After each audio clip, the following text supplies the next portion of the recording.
G'day guys, Tom and Wade here from Different Drop. G'day Wade. Hello mate. Happy 2025. It actually is this time. It actually legitimately is, yes. Back after New Year's. Yes. You know the first thing I like to do in 2025? What's that? Talk about 2024? Yes, yeah, of course. We haven't done enough of that last year, so yeah. We're doing our wineries of the year for 2024. Big stuff. Big stuff. Yeah. As big as it gets, really. It's the night of nights. Where's your tux? I was going to tux up, but it is absolutely fucking swelteringly hot out here at the moment. I actually had a little party shirt I was kind of wearing. I left it at home. Great. Well, we're really prepared for this, so. Look, let's be serious for a second. This is a massive fucking occasion. Right? Yeah. Your holiday awards, you've got your Langton's classification. You've got your, what else you Real Review does their top 100. all those things, but no. Different Drops, wineries of the year, as selected by our esteemed panel of judges. Which is in front of you right now. And also considering many things, considering our sales throughout the year. Yep. How much stock we have to sell, all those sort of things. All those things, yeah. No. This is, we've done this now for about, 7 or 8 years every year, the winery. Except we randomly missed a year. Yeah. I don't even know why. I don't even think we can blame COVID. I think we just forgot to do it one year. I don't know if I think we were like, no, we'll do it in a couple of months, and then we just didn't. It's like 2018 or 2019. When looking back at all the previous winners. And Yeah. what happened that year? I don't know. We were just on the piss, probably. Probably. All right, mate. Let's get stuck into it. So I've got a number of categories. Yes, we have 6 categories. A whopping 6 categories. Should we list the categories first? Nah, let's just roll through them. All right. Would you like to start, mate? All right. First cab off the rank is our 2024 Breakout Producer of the Year.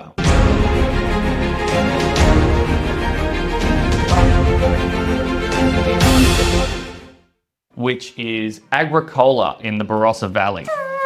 Well done. Well done, Agricola. Specifically, Callum Powell, fantastic young chap making some fantastic wines out of the Barossa Valley from very not young vines. Yeah, young dude, super old vines is basically the MO. So Agricola's been around for a few years now. He actually set up the brand in 2018 or 19. Yep.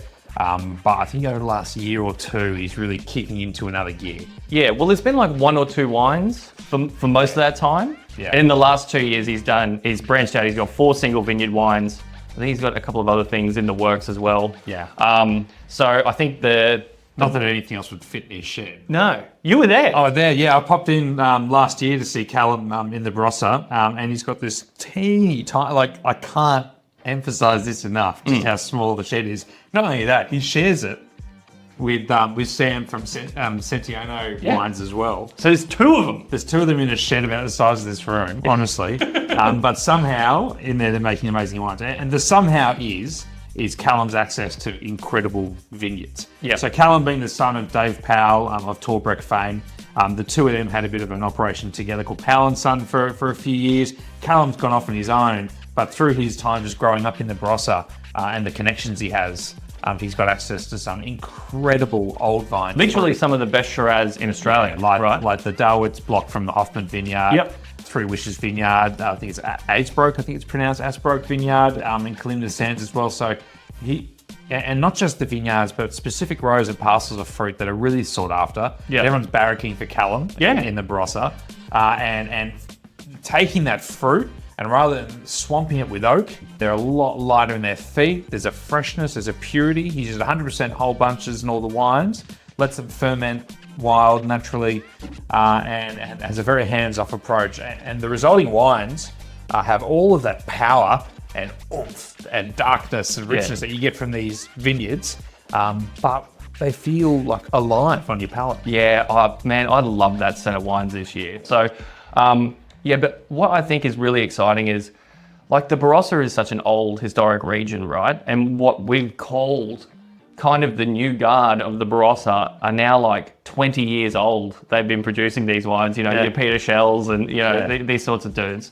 So they're old. Yeah. And we need some new blood in that region. And Callum is kind of, he's right at the front of the pack for best younger generation producers in the country right now. Absolutely. So one to watch, expecting big things out of Callum in 2025. So our Breakout Producer of the Year, well done, Callum. Congratulations, mate. Now, what's next? What are other categories? So we got best value? Let's get best value. Okay. Our best value winery of the year in 2024 is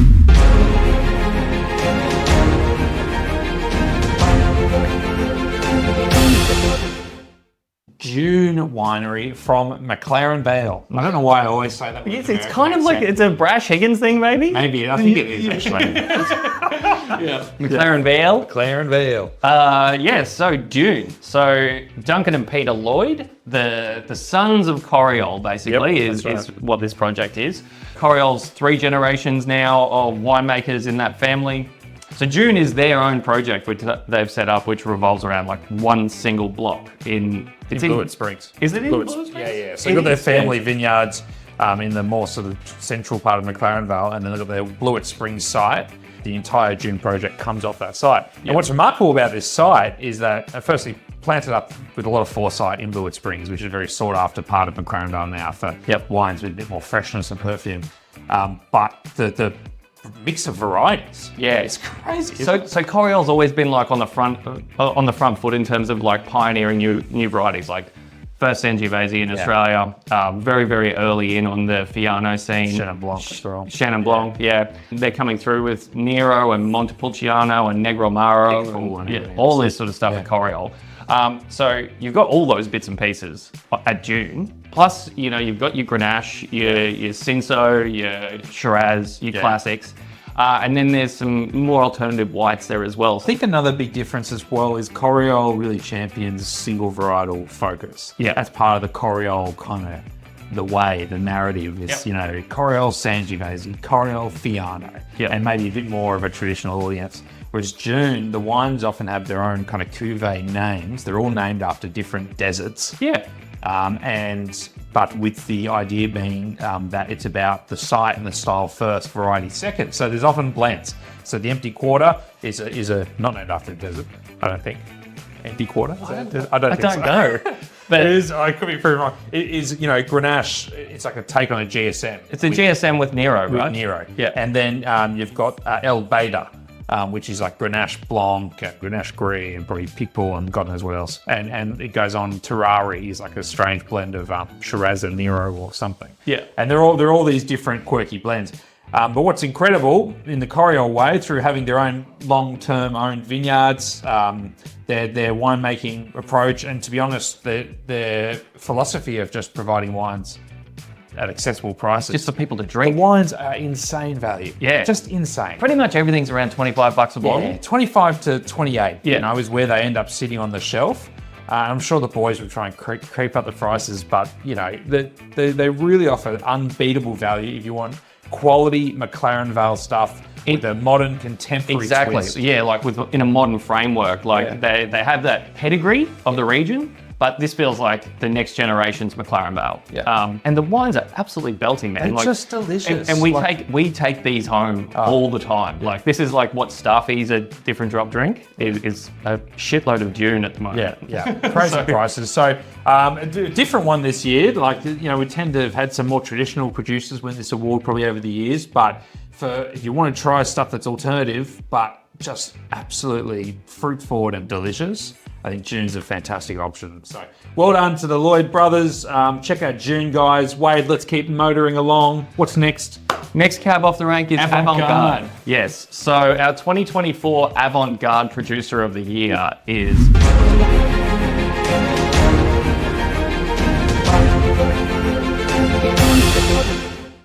L.A.S. Vino. Woohoo! Mr. Nick Peterkin in Margaret River. So, Nick, he has been like the avant-garde, part of that sort of leading edge crew in Margaret River since he started. It's not dissimilar from Dune, actually, where he's like second generation. His father is Dr. Mike Peterkin, who started Piero. So he's got that sort of classic, Margaret River running through his blood. But he's always done stuff a bit differently since he started. But I think the reason why this year I think we wanted to give him this award is that the wines they've started off kind of a bit experimental, but now they've moved to just absolutely class. He's making like absolutely A-grade Margaret River booze at the moment. But they're just not your typical Margaret River affair. I think that's a great comment, and I think it'd be fair to. I think Nick would be the first to admit as well that the quality of the wines has just improved so much over the last 2 or 3 years. He's won a number of big awards. He's always been very avant-garde in terms of how he markets his brand, the packaging, the storytelling. Some would even say the price points of some of the wines. He's really putting it out there, but there's so much craft that goes into each wine, a lot of work and a lot of blending and a lot of thought and very excellent vineyards that are farmed well. But as you say, the last 2 or 3 years, the quality has just leapt forward. And you know, particularly in the Chardonnays for sure. Unbelievable. And the Chenin Blanc. It's probably Australia's best Chenin Blanc. Yeah, I think it's fair to say now. And definitely in terms of like just power and flavour and complexity. The Albino Pinot is becoming a more serious rendition of Pinot. Dude, that used to be like, you know, kind of a little bit of silliness really in just a very nice bottle. But now it's dead set one of Australia's best rosés. And then you got like the Pirate Blend is great fun, but then the Cabernet, which has become a really great wine as well. So anyway, we love Nick. He's always pushing the boundary. If you follow his brand closely, there's little experiments here and there that come and go, like his the Vermentino, the ocean aged, where he submerged buckets of grapes in the ocean at the beach of Margaret River to create this salty sea spray kind of character. Theme was really good. Unreal. So he just has a completely different approach to the way he makes his wines and the way he runs his business, and I think it's incredibly inspiring. We did a great chat in here with Nick during the year as well, which I left that chat certainly feeling inspired by his passion and creativity and bravery with forging ahead with it. Yeah, because it's not just, I think that's right. It's not just the way he thinks differently about the wines that he's making in Margaret River. It's how he thinks about what wine needs to be for modern Australia. And the wines are just absolutely stonkingly good. So delicious. Well done, Nick.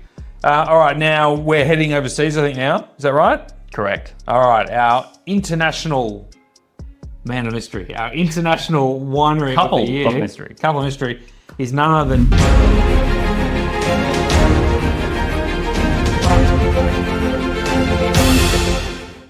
Sato wines from Central Otago. Sato, wait. So this kind of like just came out of nowhere. We've sold these wines for a long time, but in little bits and pieces, right? Yeah. And then very, very early in 2024, I've been waiting for the importer here to get a couple of wines that I knew had like massive reviews, because the Pinots from their home block, the Sato home vineyard, are now coming online. So because it's such a young project in Central Otago, it's taken a few years where Yoshi has been, and his wife, they've been buying fruit for a lot of years. But now all the home block fruit is coming online, and these wines are like, they're getting some of the biggest reviews in all of Central Otago. Yeah. Tiny amounts made, but absolutely banging, hey? They're powerful wines. Big wines. Like Central Otago, they're not shy. There's power and complexity and dark and muscular, and but they're characterful. They're very naturally made, and while they have that kind of Central Otago thumping, you expect power and muscle from Central Otago. They don't feel overly kind of polished or contrived. No, there's a bit of wildness about it. Hey. So it was one of those ones where it was like there's a few producers, and then when we just reflected back on that period of 2 or 3 months when we just sold shitloads of those wines, and the feedback we got from all of our customers as well, it made it a bit of a no-brainer. And he's just come out then with a new release in the last month or two with some fascinating wines. So follow-up Gamay Pinot, but then you've got Chenin Blanc, a beautiful Riesling. Cab Franc. The Cabernet Franc is unreal. A really interesting skin contact Pinot Gris, which is one of my favourite that I've tried from Central Otago. So he's got a lot of arrows in his, what do you call it? Quiver. Yeah. Quiver. A lot of arrows in his quiver. That's my Mo Salah. He's been doing that. Just a fascinating project to watch out of Central Otago. Tiny quantities, definition of like a cult producer. Yeah, well, I mean, that's like you say, that we sort of sold them like crazy for a couple of months and then they're all gone. Yeah. But now they're back. So we do have some some stuff available. I think, Yeah. So, like awesome wines. Everything we love about New Zealand and Central Otago winemaking. So, well done to Yoshi. Lovely guy too when he came and visited. Japanese fellow in Central Otago. Awesome character, nice guy making fantastic wines. So, all right, now our big two awards. We've got our kind of Winery of the Year awards. We're broken into two. So we've got first off the People's Choice.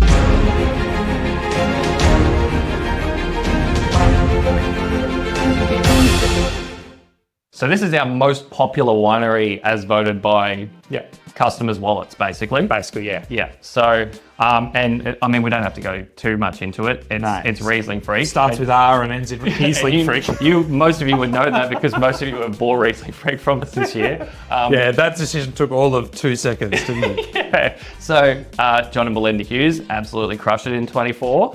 The wines are ridiculously good. They are almost totally sold out. There's not much more to say that we haven't said about them, I think. So, just such an awesome, inspiring project to be wholly focused on one variety in an Australian or New World even context. It's very rare. There's temptations for John to do other things. And in the early years of his project, he didn't have the kind of profile and success he's had now. And he continued plugging away, making fantastic wines. Those in the know knew that these were great Rieslings amongst Australia's best value. They're now not just amongst Australia's best value, they're amongst Australia's best Rieslings at any price point. He makes a whole breadth of styles. It's just such a great project, fantastic people. And mate, how much Rieslingfreak have we sold this year? We sold probably twice as much Rieslingfreak as we have in anything else. It's just been wild. So, an obvious choice for People's Choice. He's won a few awards over the years, John, but this is the big one. The big one. This is for you, John. That's so hilarious. The People's Choice Award. Yeah, Rieslingfreak. Well done, guys. Yeah, as Wade said, we've still got a bit of stock there. Just some of the ones are gone. So I don't think there's any more number 3, number 5, number 2, but plenty of the others. Our number 11 that we do exclusively with the Freaks as well is still there as the number 4 and a couple others. So check out the Freak. And mate, it's time. It's time for our Winery of the Year. Of the Year. Oh, yeah.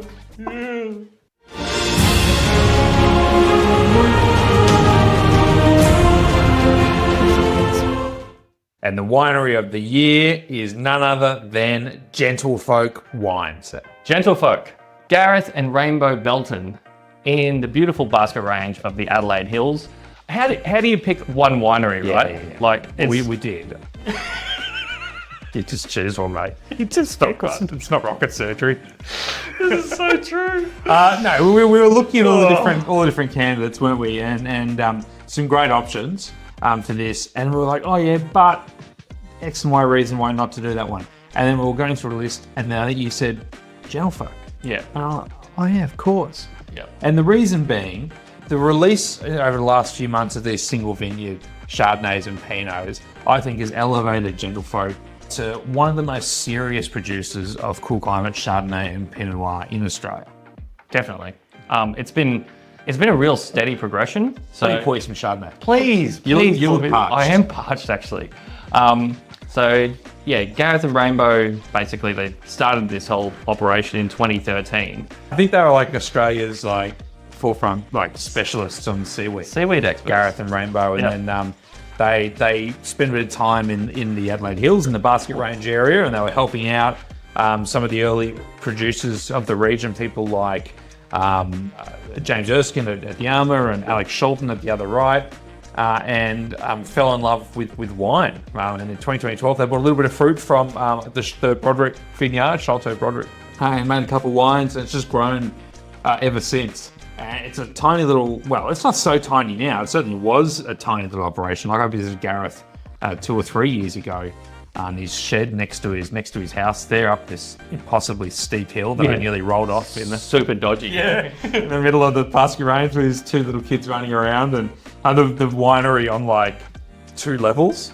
There's like a 2-foot drop. I don't know how he managed that. But anyway, he's got a new shed, which we get to see, which sounds great, and he's making some just phenomenal wines. And I think what Gareth has managed to do is he launched as another one of these kind of natural winemakers of the Basket Range, right? And his early wines was all about colourful packaging, No sulfur. no sulfur, blah, blah, blah. Yeah. Fun wines. They were always pinpoint, though. Yeah, Always delicious. Yeah. And then over the last 5 years, though, the project has evolved and he started making these more serious village kind of level Chardonnays and Pinots, and he's introduced these single site wines, and the 22s were spectacular, and so are these.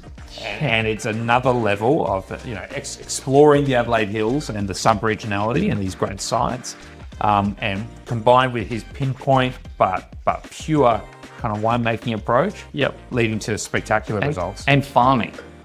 He manages 5 vineyards across the whole of the Adelaide Hills now. So you get to look at a lot of different pockets of the area.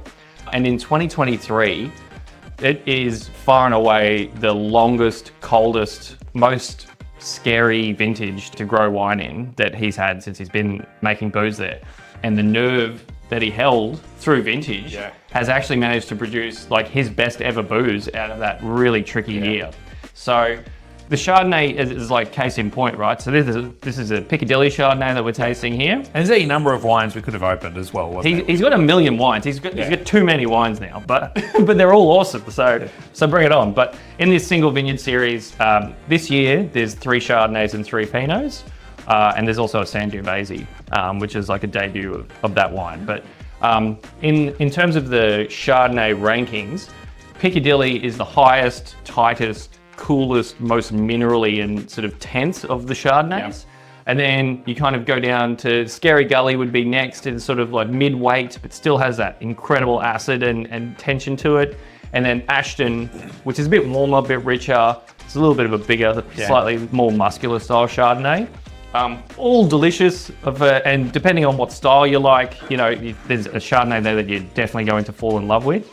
But Piccadilly is probably the rock star this year. And if you were going to bank on one of these wines to put down in the cellar to watch for the next sort of 10 plus years, this is probably the one. You mentioned about holding his nerve, and that word nervy, like you see this nervy energy in this wine. It's got this like laser-like focus and just tingles on the palate. It's got this kind of crushed rock sort of minerality to it. Dude, it's just unreal. Unbelievable. So this is 30% new oak, and you don't see it. It absolutely eats that oak. And so the length, hey? It's the length, but it's the flavor as well. Like it's a really tightly compact Chardonnay, but there's so much flavor in there because basically like in a cold season like this, people are sort of freaking out about whether or not they're going to get their fruit off. So there's all sorts of disease pressure. If you're not a grape farmer, if you're spraying if you're going to have to spray a shitload if you don't really know what you're doing in the vineyard in a cold, wet season like this. So a lot of people are just like, that's it, just get it off. So that we know that we have something at least for harvest. And Gareth was like, nah, leave it out there because he knows he ballsy. But he basically or lazy. Or lazy. But he picked this the latest he's ever picked a Chardonnay in the hills. Wow. So it's like, I think he said early May, which is absolutely insane. But the acid held and held and held. But over that really extended grow period, he's got so much flavor development because he didn't just pick it earlier. He's got acid and he's got insane power. So just the length on the palate of that. So good. I've finished tasting that for you. Well, how long have you been talking now? 3-4 minutes. Half an hour? Sorry. And you can still bang on about a Chardonnay. About gentlefolk. And you can still taste that. So fantastic. The Chardonnays are probably the gentlefolk wines that we go to the most often, but the Pinots in 23 blew our minds as well. They're so pretty, aren't they? So the knock on Adelaide Hills Pinot is there is some great producers there, absolutely. There's also some terrible sites for Pinot that make a lot of Pinot. So there's a lot of like pretty average Adelaide Hills and the Pinot. knocker on the region as well is that supposedly it's too warm.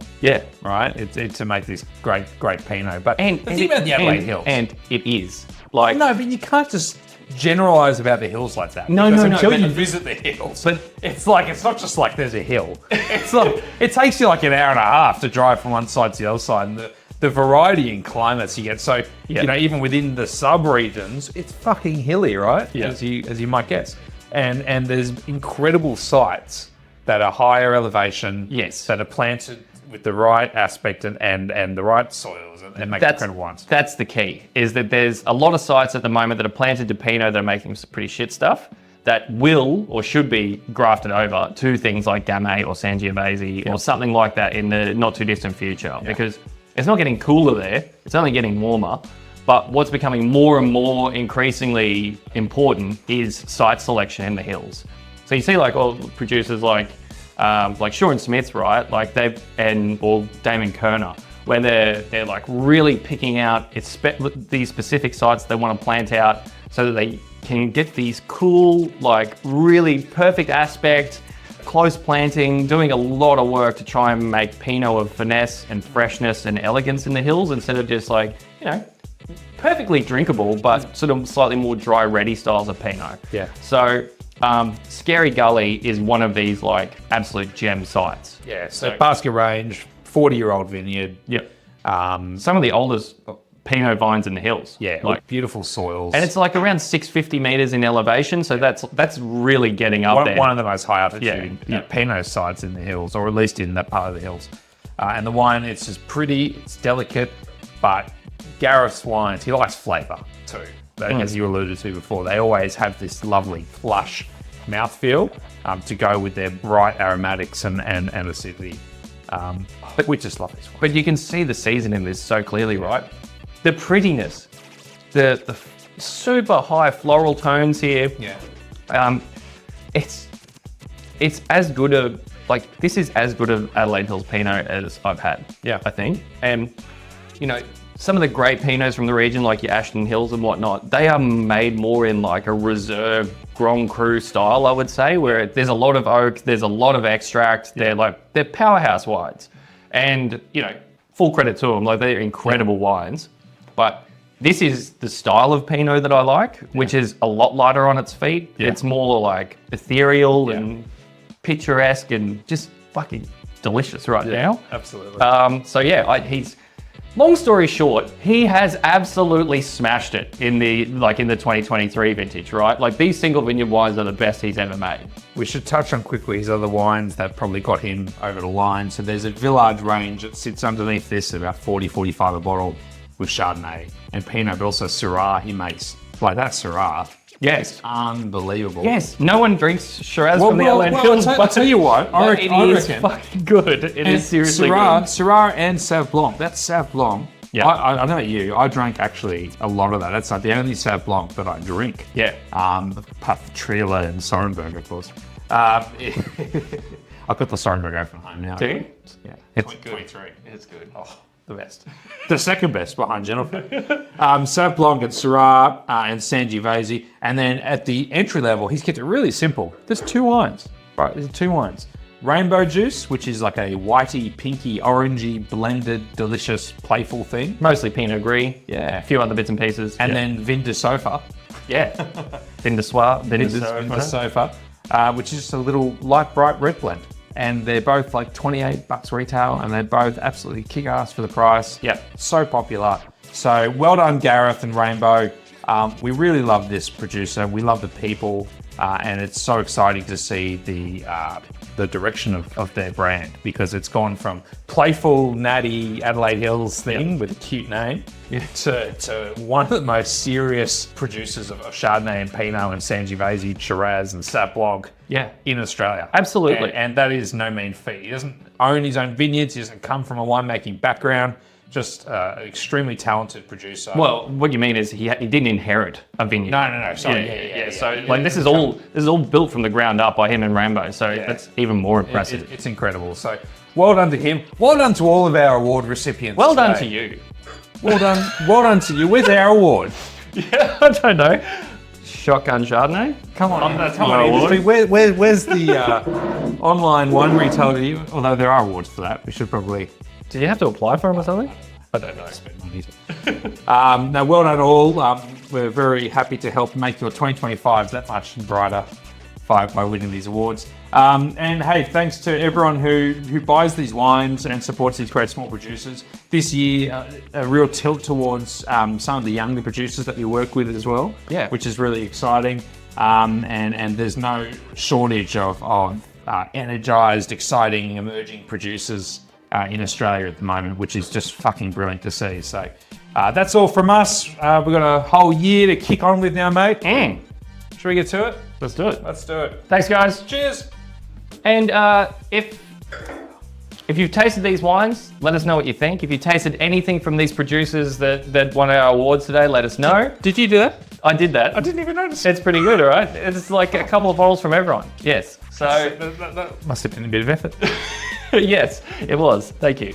And if you have, producers of the year, like what was your favorite winery of the year that you either discovered this year or that you buy every year and had a belter of a year? Let us know in the comments. We're really interested to know.